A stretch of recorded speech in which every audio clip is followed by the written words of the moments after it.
Bonjour à tous. Gouvernement, c'est bon. Calédonien, c'est bon pour vous également. Et donc MC pour rien.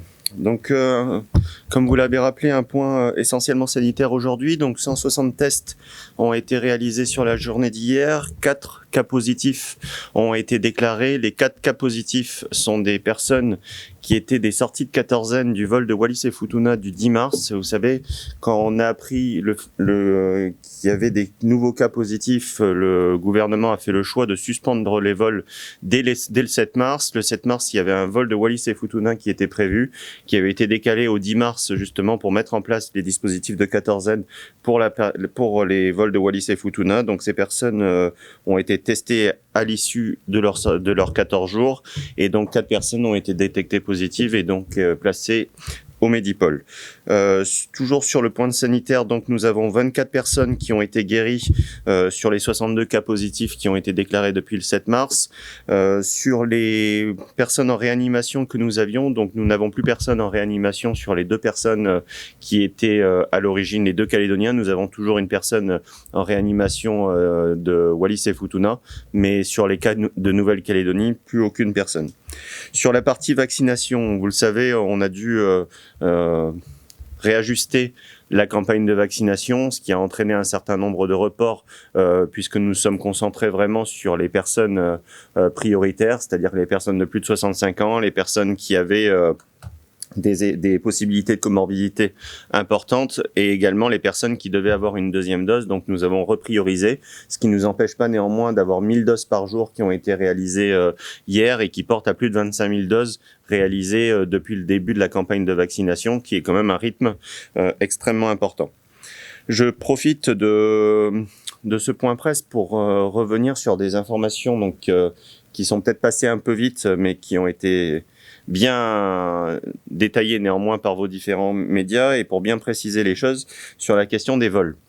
Vous le savez, depuis le 7 mars, nous avons fait le choix de suspendre les vols à destination de la Nouvelle-Calédonie pendant 3 semaines. Suspension des vols, ça voulait dire, et ça a été rappelé plusieurs fois par le président du gouvernement et par le haut-commissaire, que c'était pas une suspension totale, c'est-à-dire que les vols étaient maintenus pour le fret et pour les personnels essentiels. Je le rappelle, pour les personnels essentiels, c'était notamment les personnels soignants, puisque nous en avons besoin pendant cette période, et également les personnels qui relèvent de la sécurité, mais également des personnels économiques très essentiels à la poursuite d'activités d'un certain nombre d'entreprises calédoniennes. Sur la question de l'organisation des vols, et j'avais bien fait la distinction entre 2 choses, suspension des vols pendant 3 semaines, et la Nouvelle-Calédonie était dans un processus d'organisation des vols depuis 1 an, avec une quatorzaine à l'arrivée pour justement les personnes qui arrivaient en Nouvelle-Calédonie sur des motifs prioritaires. Cette organisation des vols, ce n'est pas une fermeture des frontières. C'est-à-dire que c'est vraiment une organisation pour que la quatorzaine se poursuive. Cette organisation devait se faire jusqu'au 31 juillet.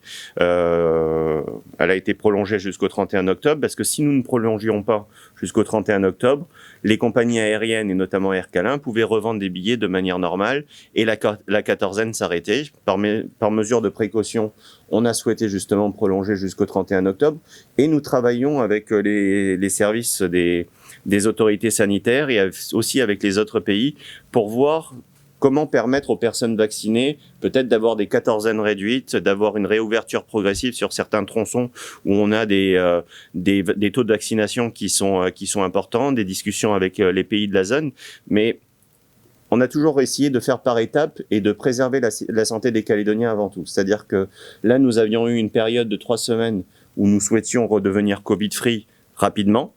On espère qu'on aura des annonces positives en ce sens, normalement demain, qui seront faites par le président du gouvernement et par le haut-commissaire. Et ensuite, une deuxième étape où on travaille justement à une réouverture progressive en fonction du taux de vaccination en Nouvelle-Calédonie et d'un certain nombre d'éléments qui sont étudiés par des différentes autorités sanitaires. Donc, étape par étape, 3 semaines d'abord pour redevenir Covid-free, une réorganisation des vols avec une poursuite de la quatorzaine toujours pour sécuriser les Calédoniens et sécuriser la Nouvelle-Calédonie, et un travail en fonction du nombre de vaccinés en Nouvelle-Calédonie. C'est un travail qui est fait, je sais que c'est un travail qui est attendu de la part des Calédoniens, mais c'est quelque chose qui prend du temps et qui doit être adapté en fonction d'un certain nombre d'éléments. Voilà sur les points que je souhaitais aborder aujourd'hui. Je vais passer à vos questions. Oui, bonjour, Anthony Tégéraud des Nouvelles-Calédoniennes. Donc, on a bien compris qu'on y allait étape par étape. Toujours est-il, là, vous réfléchissez a priori à peut-être laisser voyager avec des mesures plus souples des personnes calédoniennes qui auraient été vaccinées. Est-ce qu'on peut d'ores et déjà parler d'un passeport vaccinal à l'étude? Est-ce que c'est un débat qui est très important en métropole, cette question du passeport vaccinal. Qu'en est-il en Calédonie? C'est pour ça que je suis extrêmement prudent sur ce que je vous dis et je pèse bien mes mots à chaque fois. Je le redis, là, notre objectif, dans un premier temps, était de redevenir Covid-free. C'était vraiment notre priorité pour qu'on puisse revivre un peu comme on a eu la chance de vivre pendant un an, sans masque, avec des contraintes qui étaient quand même bien plus légères que ce qui se passe dans l'ensemble des pays du monde depuis un an. La question du passeport vaccinal, c'est quelque chose qui se pose en Europe, qui se pose aujourd'hui à travers le monde, pour permettre aux gens de voyager. Donc il y a des protocoles qui sont en train d'être établis pour voir les possibilités pour des personnes vaccinées d'avoir peut-être des durées de quatorzaine qui soient réduites, qui soient annulées peut-être, mais où la possibilité de vaccination ouvre des droits justement à des possibilités de voyage. Mais ça dépend pas que du nombre de vaccinés en Nouvelle-Calédonie, ça dépend aussi du nombre de vaccinés dans le pays où on va. Ça dépend d'un certain nombre de critères, et on s'inscrit justement dans cette logique d'un passeport vaccinal. Mais je vous dis, étape par étape, et surtout, ce qui nous préoccupe, c'est de bien garantir la sécurité des Calédoniens. Nicolas Legrand, Radio Rythme Bleu. On est donc à 0 cas autochtones depuis le 10 mars. Donc pour les chiffres d'hier, nous étions le 24 mars, soit 14 jours. L'OMS prend 2 périodes d'incubation pour dire qu'une maladie est éradiquée. Sous combien de temps peut-on dire qu'on est Covid-free sur un territoire comme la Nouvelle-Calédonie ? On a une date qui est celle du 13 mars qui a été annoncée depuis quelque temps par les différentes autorités sanitaires un peu comme point de départ, puisque vous dites on a eu bien une personne le 10 mars, on a eu des cas contacts aussi le 13 mars qui ont été isolés sur cette période, qui seront testés le 27 mars, et ça nous permettra justement d'avoir ces 14 jours. Donc à partir du 27 mars, on aura quand même des éléments sanitaires qui seront complets pour dire si le virus circule ou non en Nouvelle-Calédonie en fonction des informations qu'on a à l'instant T. Néanmoins, on a déjà un certain nombre d'informations qui sont positives, c'est-à-dire qu'on voit qu'on a plus de cas depuis le 10 mars. Je pense que si nous n'avions pas fermé les frontières réellement cette fois-ci, dès le 7 mars, la situation en Nouvelle-Calédonie ne serait pas celle-là, c'est-à-dire qu'on aurait une propagation certainement du virus en Nouvelle-Calédonie. Là, on a réussi à contenir cette propagation et justement à la limiter le plus possible. Donc des décisions seront annoncées certainement demain sur un déconfinement ou un reconfinement, mais ça dépend encore des chiffres que nous allons avoir aujourd'hui. Le conseil scientifique se réunit aujourd'hui même justement pour donner des pistes au gouvernement pour prendre une bonne décision. Vous avez dit justement que le 27 mars, donc on saura donc si le virus circule ou pas, puisque ça fera donc 14 jours. On a vu à travers des témoignages que pour le vol du 5 mars, 175 personnes sont en autoconfinement, donc sur la base du volontariat, alors que peut-être, en tout cas, ils sont atteints du Covid, notamment le variant anglais particulièrement contagieux. Est-ce qu'il y a des contrôles qui vont être mis en place? Est-ce que c'est vraiment sur la base du volontariat, on fait confiance? C'est pas exactement sur la base du volontariat, mais ça a été répondu par le docteur Noël au cours du point presse qui était dédié à cette question, où un protocole strict a été donné à ces personnes et elles seront testées demain, ces personnes. Elles ont déjà reçu un premier test, il faut pas oublier, c'est-à-dire que ces personnes en sortie de quatorzaine avaient été testées négatives et donc ensuite ont suivi un protocole d'isolement à domicile avec un protocole des affaires sanitaires extrêmement strict, et elles seront testées demain justement pour un nouveau contrôle supplémentaire. Bonjour, Mathurin Derel pour DNC. Récemment, on a vu l'apparition d'un nouveau variant en métropole, donc qui serait indétectable par le test PCR. Variant breton. Le variant breton, c'est ça. Et donc, est-ce que ça impliquera une évolution en fait dans la stratégie de dépistage en Nouvelle-Calédonie ? Je laisserai les autorités sanitaires répondre sur cette question parce que je n'ai pas toutes les informations. Un autre témoignage de voyageurs du 28 décembre vers Wallis qui nous rapportent avoir été mélangés avec des voyageurs venus de France qui n'avaient pas fait de quatorzaine. Est-ce que c'est une faille de protocole? Est-ce que c'est normal? Et est-ce que ça s'est reproduit sur les vols suivants? Vous savez, je crois que le président du gouvernement et le haut-commissaire ont été très clairs depuis le début. On cherche justement de savoir comment le virus a été introduit à Wallis et Futuna. Il y a une enquête en cours et les autorités qui font cette enquête s'exprimeront le moment venu sur défaillance ou pas défaillance. Tout ce que je sais, c'est que nous, pour ce qui concerne la Nouvelle-Calédonie, nos autorités sanitaires identifient l'introduction en Nouvelle-Calédonie à partir du 20 février, puisque tous les autres vols précédemment, toutes les personnes ont été testées négatives sur les tests qui ont été effectués sur ces vols. Donc tout ce que je sais, moi, concernant la Nouvelle-Calédonie, c'est que l'introduction aurait eu lieu vers le 20 février. Anthony Tégéraud des Nouvelles-Calédoniennes, j'ai 2 questions en une. La première, c'est est-ce que tous les cas aujourd'hui ont été expliqués, justifiés depuis le 7 mars, si je ne me trompe pas? Et la deuxième question, c'est pour rebondir sur ce que vous avez dit tout à l'heure. Vous avez parlé du 10 mars et du 13 mars, avec, si j'ai bien compris, des cas contacts identifiés jusqu'au 13 mars. Est-ce que vous pouvez juste réexpliquer la différence? Parce qu'on nous avait annoncé pas de cas détectés positifs non isolés depuis le 10 mars. Là, on a la date du 13 mars. C'est juste comprendre la différence entre le 10 mars et le 13 mars. Ouais, c'est... votre première question, c'était, pardon. Ah oui, sous tous les cas, pardon, excusez-moi.